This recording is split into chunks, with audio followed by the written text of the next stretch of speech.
You first, when you take a look at both of these QBs, who had the most impressive start so far in the preseason? Well, to me, it was Shedeur. I didn't see any interceptions when he was out there. Didn't see anything like that. I mean, don't get me wrong. I don't think Dillon Gabriel did a bad job. I was impressed with the brother, but I'm going to go with Shedeur. You know, the pressure was on him. The spotlight was on him. Stephen A. Smith didn't just call out Dillon Gabriel. He held him accountable and made him rethink his comments. The moment Dillon Gabriel spoke and went after Shedeur Sanders, it wasn't a minor slip. He crossed the line and stepped directly into Stephen A. Smith's wheelhouse. And Smith answered with a clear, direct response that left no room for misinterpretation. The comparisons were emanating from the media more so than anybody else. And that's what I think, that's exactly who I think he was directing his comments towards. Having said that, Dillon Gabriel, respectfully, it was stupid. A very dumb comment to make. First of all, let me tell you something right now.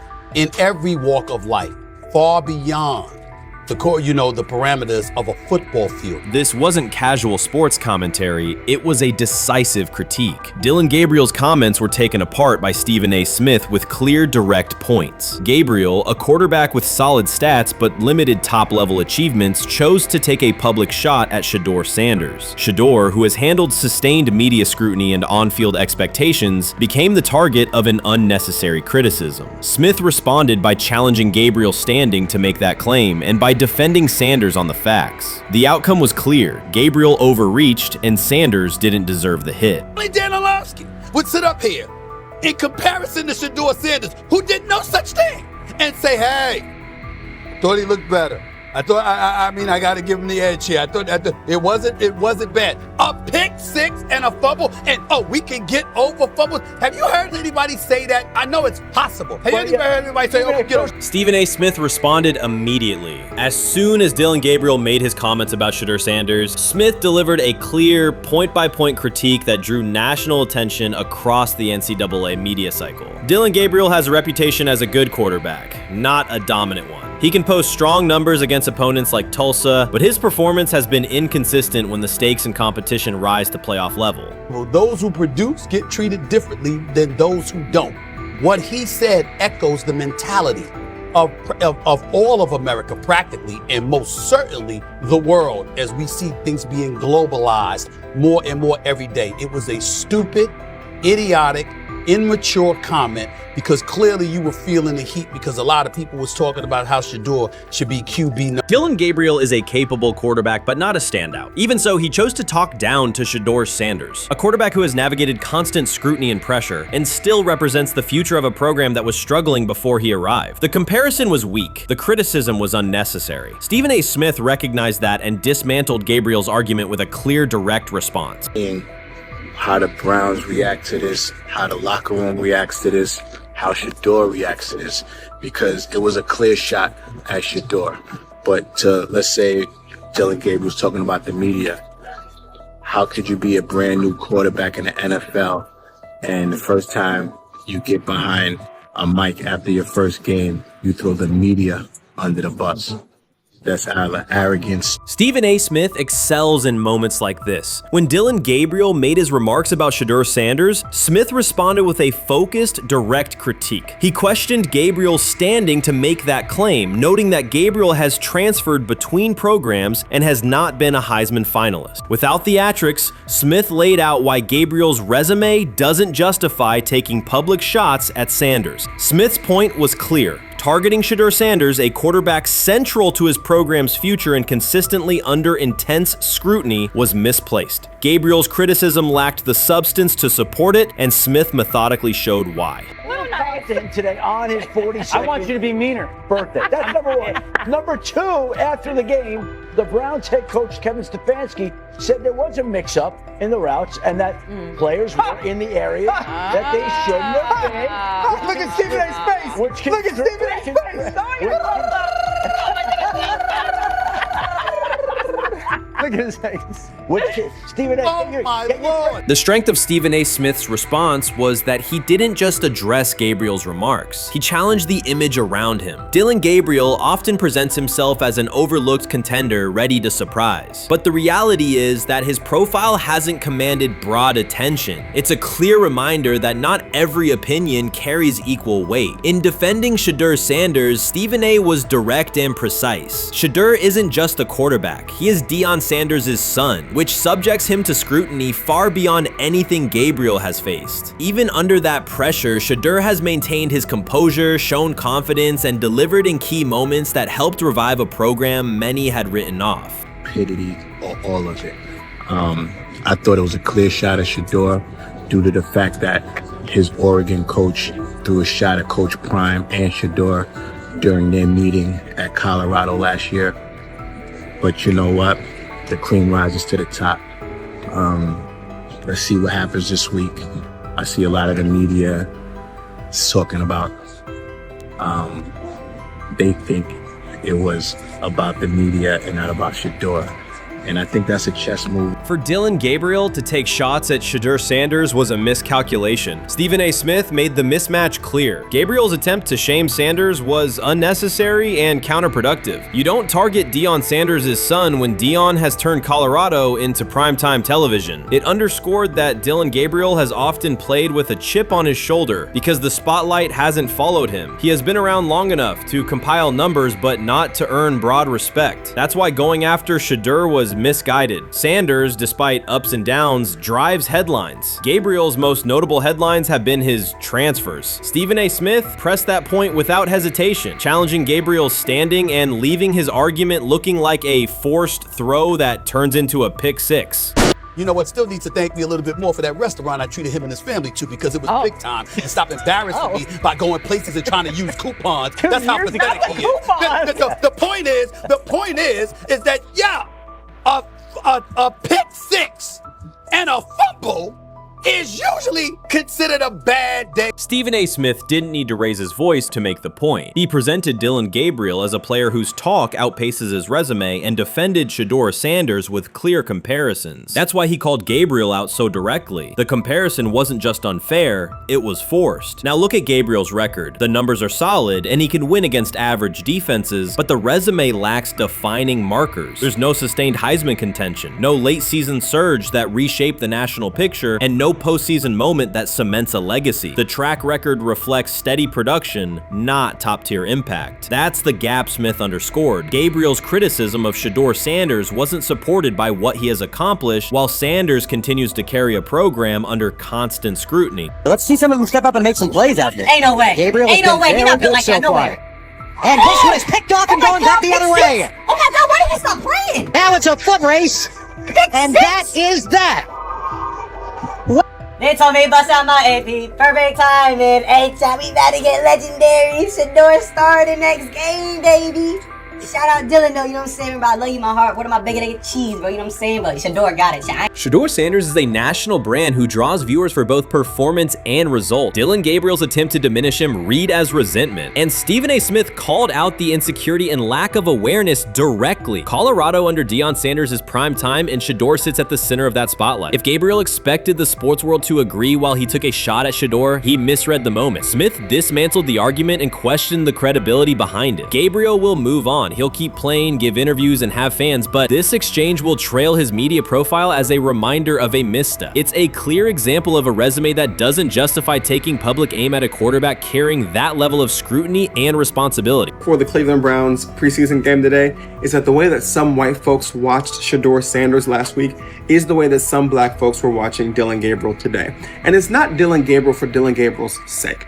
Most folks don't have a problem with Dillon Gabriel. It's what he represents, which is the disrespect of a black person for no other apparent reason than they are a confident black person. Dillon Gabriel thought he was aiming up. Instead, he was placed back among quarterbacks who are good but not great. Stephen A. Smith made the central point. Dillon Gabriel doesn't shape the conversation. Sports are about narrative as much as numbers, and Gabriel's story doesn't move the culture, while Shedeur Sanders does. Smith highlighted that contrast clearly. By the end, Gabriel's credibility had taken a measurable hit. The critique was decisive and sent a broader message to any player considering public shots at Shedeur Sanders. If you step into that debate, you will be held to a higher standard and your resume will be tested. Dillon Gabriel learned that the hard way.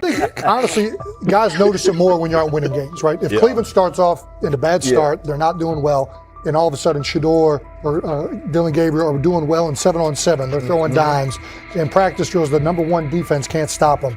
People take notice of that, and the more that the players see it, they're gonna then the comments start happening over the lunch table. They start happening throughout the building, and that's when the pressure really will get severe. The Cleveland Browns were focused on resolving their quarterback situation until Jason Kelce made pointed comments that triggered a strong reaction from ownership. The response inside the organization was immediate and intense. What exactly did Kelce say that has the dog pound on edge and the front office under pressure? We've seen that miserable game by the Cleveland Browns. So they throw Joe Flacco in there, and I like Joe Flacco. He did good, but they gave him the resource of all the first team guys. Then they throw Dillon Gabriel in there with first teams and second teams. So Dillon always is getting protected. The same thing again, they gave this scrub max protection on every play. Yeah, he completed some passes, but let's talk about his mistakes. He's still inconsistent with his throws, but he at least had max protection. The Cleveland Browns continue to be defined by inconsistency and avoidable setbacks. Even as fans hoped the organization had turned a corner, Jason Kelce, fresh off retirement, offered a direct critique that reignited doubts about the team's direction. His remarks implied the franchise's structure and decision-making remain unstable and recent progress may not hold. The takeaway for leadership is straightforward. Identify core issues, align on a coherent plan, and execute with discipline. For supporters, it's another sign that the problems run deeper than a single season. They throw Shedeur Sanders in there with the lowest cab drivers you couldn't even get on 5th Street. And I'm pissed off, bro, because the play calling was abysmal. Look, even if you don't like Shedeur, Shedeur didn't even get a chance to be trash.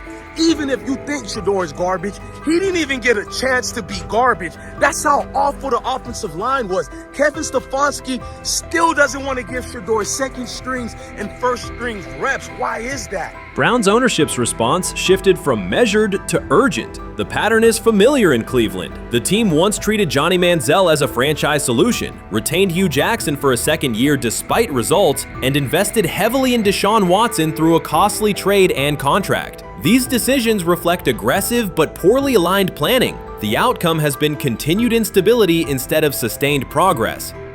That this was the guy that they wanted to start. He's seasoned, he's experienced, he still has a big-time arm, even at his age, and they open with the Cincinnati Bengals. They wanted that experienced guy. He was always going to be the guy. They were not going to start Dillon Gabriel or Shedeur Sanders in week 1. Kenny Pickett had a hamstring injury. It makes it easy to go with Joe Flacco. And the question isn't and wasn't going to be who's the starter in Cleveland. The question is, who's going to be the backup in Cleveland? Who's going to be the number 2 quarterback when they open the season against these Bengals? Fans still show up season after season, expecting improvement and bracing for setbacks. The usual pattern has been early optimism followed by a gradual collapse. But last season was different. For a sustained stretch, the Browns looked organized and competitive, resembling a functioning team. Couple days, 3 days until roster cutdowns, how do you feel about that? Do you feel like you belong here on this team?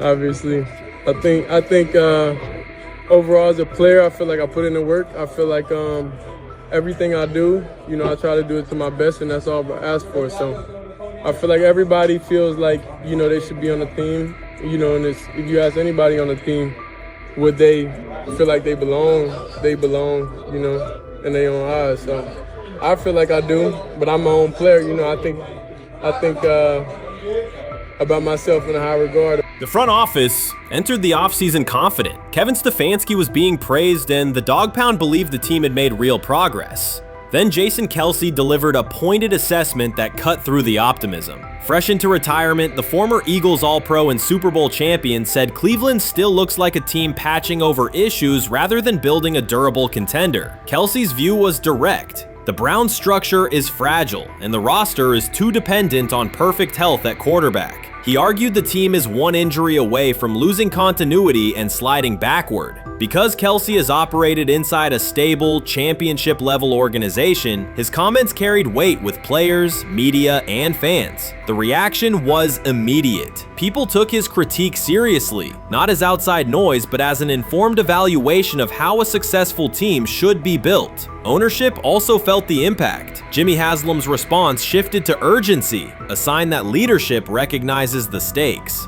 The criticism arrives in the context of prior high-risk decisions, especially the fully guaranteed $230 million commitment tied to Deshaun Watson. Watson has missed time and shown inconsistency when available, and the contract has constrained flexibility. Kelce's remarks highlight why depth, alignment between the front office and coaching staff, and a clear contingency plan at quarterback are non-negotiable. The takeaway is straightforward. Cleveland must convert last season's progress into a stable framework, protect the quarterback, deepen critical positions, and establish a plan that survives injuries and short-term setbacks. Without that, the games that fueled optimism will remain temporary.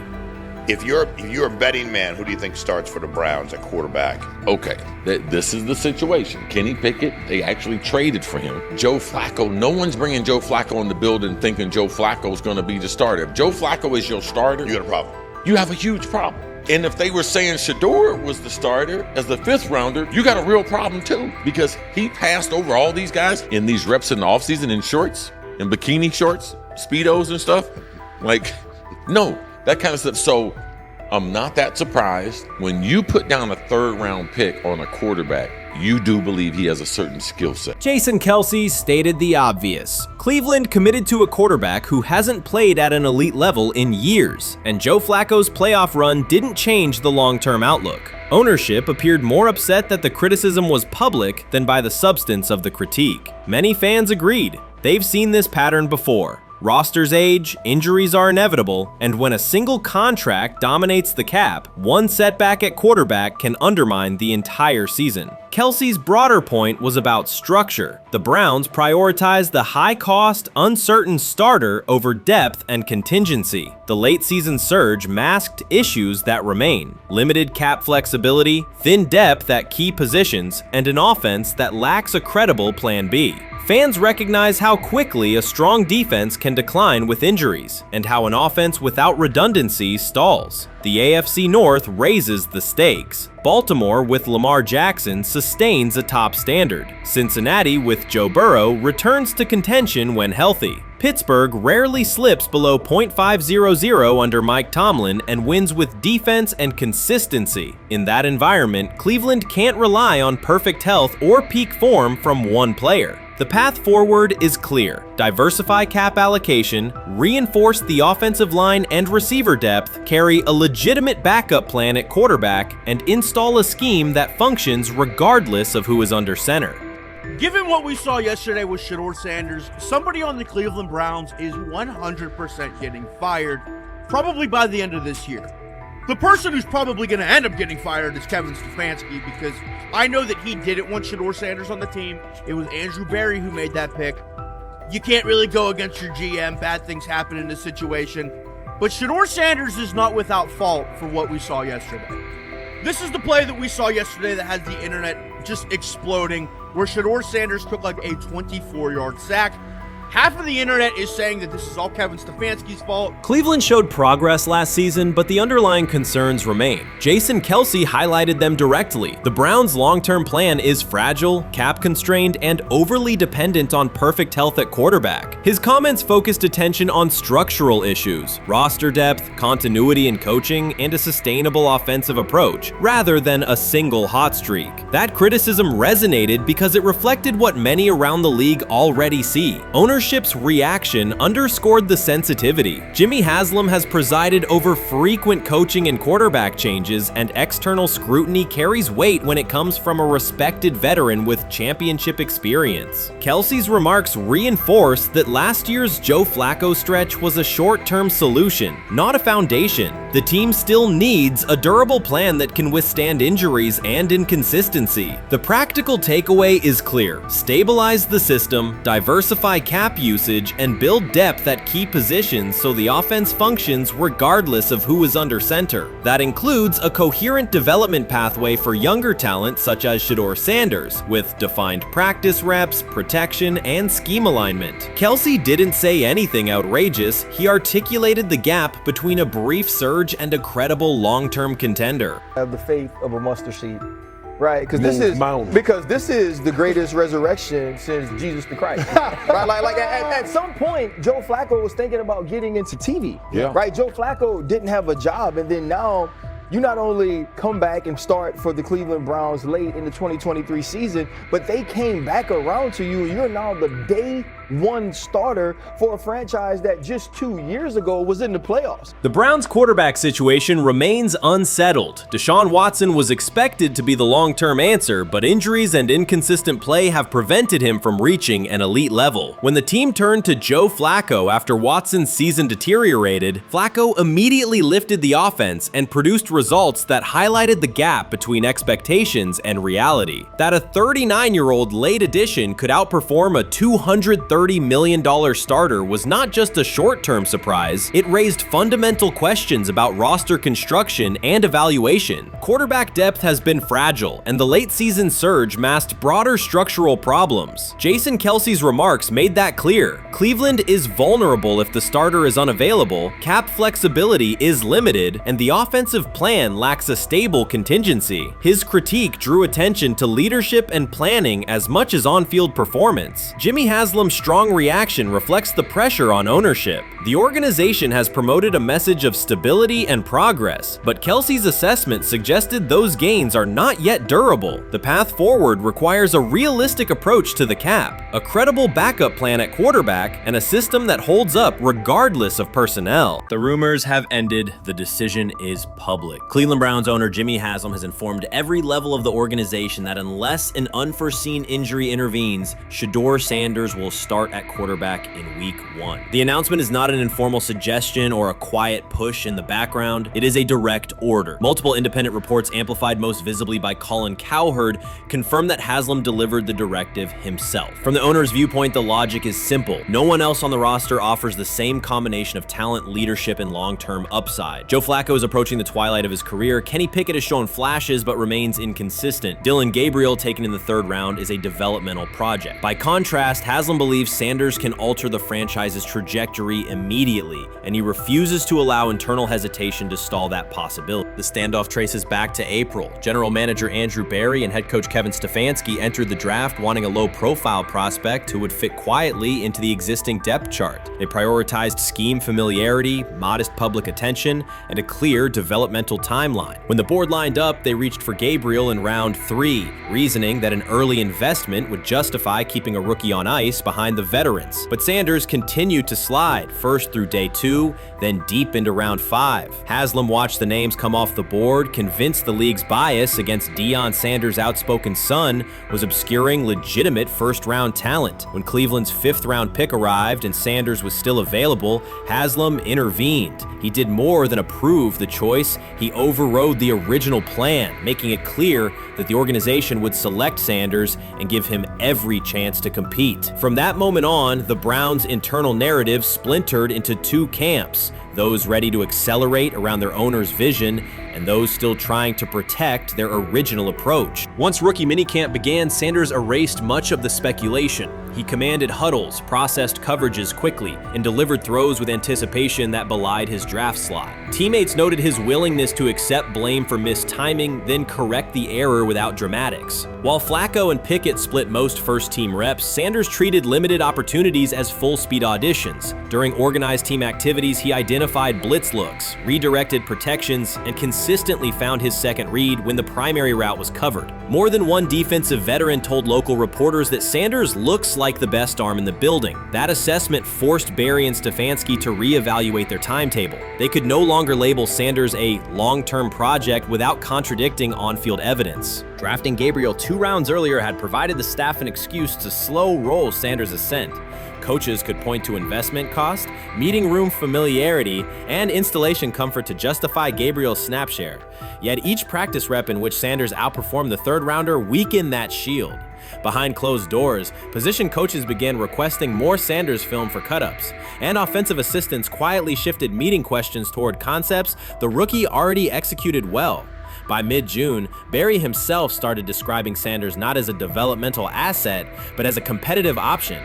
Those subtle linguistic changes signal the front office's recognition that the narrative had moved beyond their control. Haslam's history with quarterbacks is well documented. His pushes for Johnny Manziel, Baker Mayfield, and Deshaun Watson were high visibility swings, each driven in part by a desire to generate excitement as well as wins. Critics highlight those choices to question his evaluation track record, yet Haslam perceives Sanders differently. Where Manziel carried off-field concerns, Sanders brings a reputation for professionalism. Where Mayfield's leadership style divided veterans, Sanders' approach has united receivers and linemen. Where Watson's trade involved unprecedented controversy, Sanders arrived at minimal draft cost. Haslam sees a rare chance to capture star potential without mortgaging the future, and he is unwilling to cede that upside to cautious pacing. Cleveland's supporters, weary of revolving door quarterbacks, have rallied around Sanders with unexpected speed. Sales of customized Sanders number 2 jerseys surged within days of rookie minicamp. Training camp ticket requests spiked once local media circulated videos of Sanders making NFL-caliber anticipation throws during 7-on-7 periods. The mood in Northeast Ohio has changed from tentative hope to active belief. Longtime season ticket holders who once shrugged at preseason storylines now debate Sanders' footwork at neighborhood barbecues. Social media engagement for Brown's content has climbed, driven by highlight compilations of the rookie threading seam passes between linebackers and safeties. All of this places Kevin Stefanski in a fragile position. If he opens week 1 with a veteran starter and the offense sputters, criticism will be swift. Each stalled drive will be interpreted as evidence that he ignored the owner's edict and the fan base's intuition. Conversely, if he names Sanders the starter solely under pressure, any early struggles could be framed as proof that Sanders was rushed, further exposing Stefanski to blame. The only sustainable solution is conviction. Either stand behind a veteran with clear strategic reasoning or embrace Sanders fully and structure the offense around his strengths. Splitting the difference, rotating series, delaying first-team reps, or using vague competition language will satisfy no one and likely jeopardize locker room clarity. Sanders' personal approach has reinforced Haslam's confidence. Instead of taking post-draft downtime, he traveled to Texas to train in full Browns gear at facilities near his father's home. The leaked clip of Sanders executing footwork drills in helmet and pads wasn't a marketing ploy. It was a glimpse into a quarterback visualizing Week 1 live. Team personnel who viewed the footage recognized purposeful rehearsal, cadence calls, pocket movement against simulated pressure, and follow-through adjustments based on imagined rush lanes. Observers asked why a rookie would conduct such intense solo sessions in May. The answer is straightforward. Sanders does not view himself as a developmental pick. He considers himself the starting quarterback of the Cleveland Browns and prepares accordingly.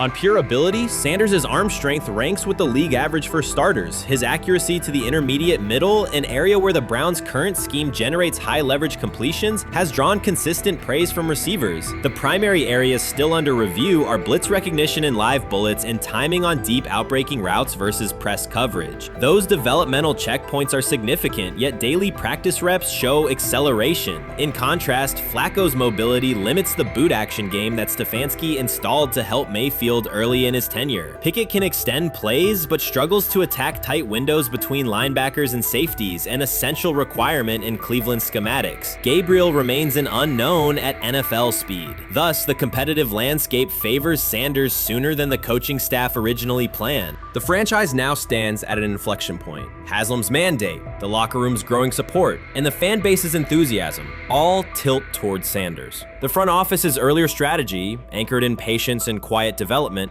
is increasingly untenable. Barry's shift in messaging indicates grudging alignment, but final authority over the depth chart rests with the coaching staff, unless ownership directly intervenes on game day decisions. A move rare but not unprecedented in the NFL. Should Stefanski align with the owner and name Sanders the starter before preseason concludes, he can claim proactive vision and tailor the offense through training camp. Should he resist and open with a veteran who falters, he risks rapid loss of credibility and possibly his position. Either path carries pressure, but only one aligns with the momentum sweeping through the building. For 2 decades, the Browns have cycled quarterbacks without securing a stable star. Each new hope, whether draft pick or trade acquisition, has collapsed under injuries, inconsistency, or organizational disarray. The possibility that Sanders could finally anchor the position is not merely a football storyline. It is a potential cultural reset for a fan base defined by resilience. Haslam's insistence reflects that awareness. Cleveland needs a leader who can win on Sundays and project confidence every other day of the week. Sanders has shown he can shoulder expectations without retreating from scrutiny. That trait, more than arm talent alone, is why the owner views him as indispensable. Voluntary workouts transition to mandatory minicamp next week. If Sanders receives a substantial share of first-team snaps, observers will interpret it as the staff's acknowledgement that the competition is tilting decisively.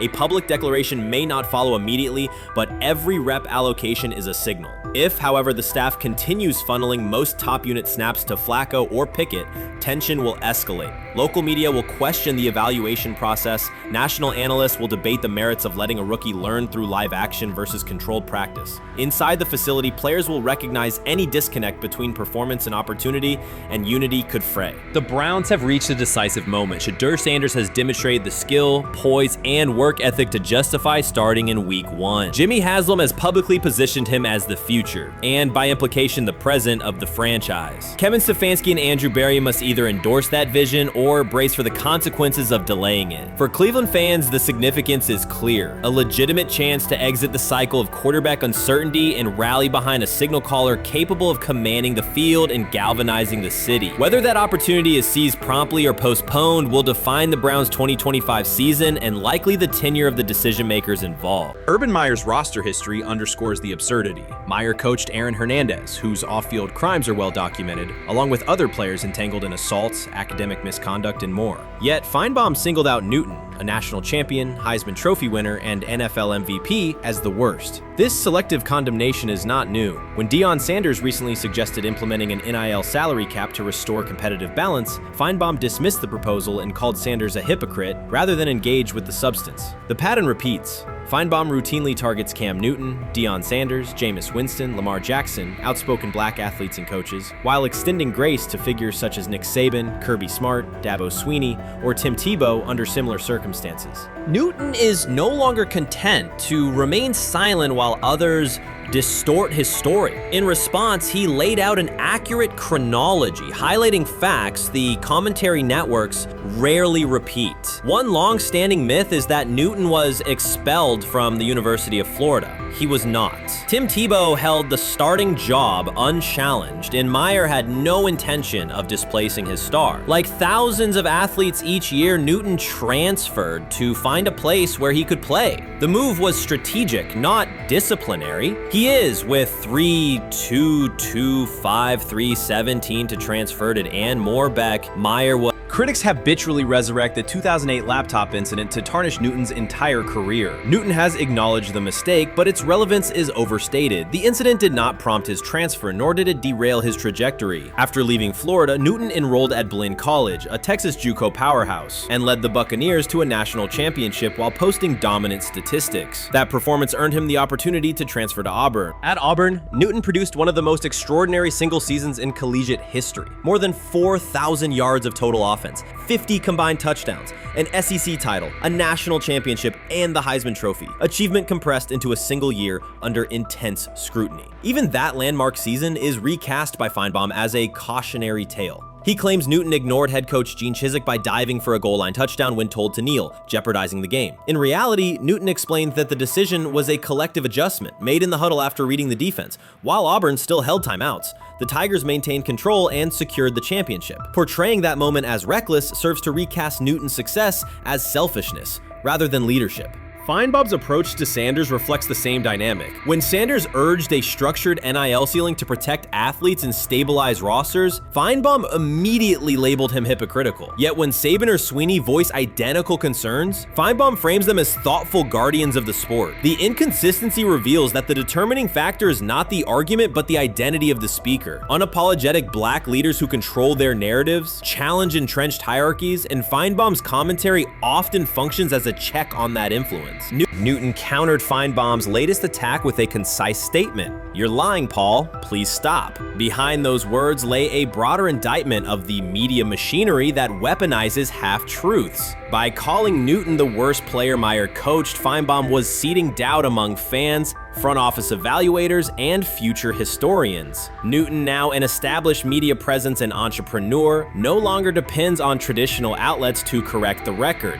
He reminded audiences of 3 essential truths. He departed Florida on his own terms, he led Auburn with support from coaches and teammates, and he captured every major accolade available in college and professional football without conforming to prescribed expectations. An unspoken rule lingers in American sports discourse. Black athletes may excel, but must do so quietly, gratefully, and without highlighting systemic inequities. Newton broke that expectation early by celebrating with unreserved joy, answering questions candidly, and refusing to minimize his personality. For some commentators, that confidence is reinterpreted as arrogance. Feinbaum's repeated attempts to undermine Newton follow a familiar script of policing behavior rather than analyzing performance. Yet, legacy rests not in a pundit's soundbite, but in tangible achievements and public memory. Newton's resume, Heisman winner, national champion, NFL MVP, speaks for itself. Millions of fans witnessed his impact on Saturdays and Sundays. Countless young quarterbacks saw someone who looked like them redefine the position's possibilities. The same is true for Sanders, whose player-first coaching philosophy and media savvy continue to influence college football's direction. Feinbaum's commentary cannot erase these realities. Newton, Sanders, Winston, Jackson, and others have already secured their places in football history.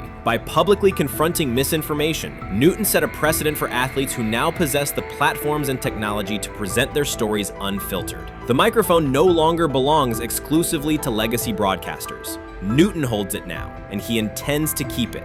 A decisive shift that reduces the gatekeeper's influence and ensures that accomplishments are judged on merit rather than narrative manipulation.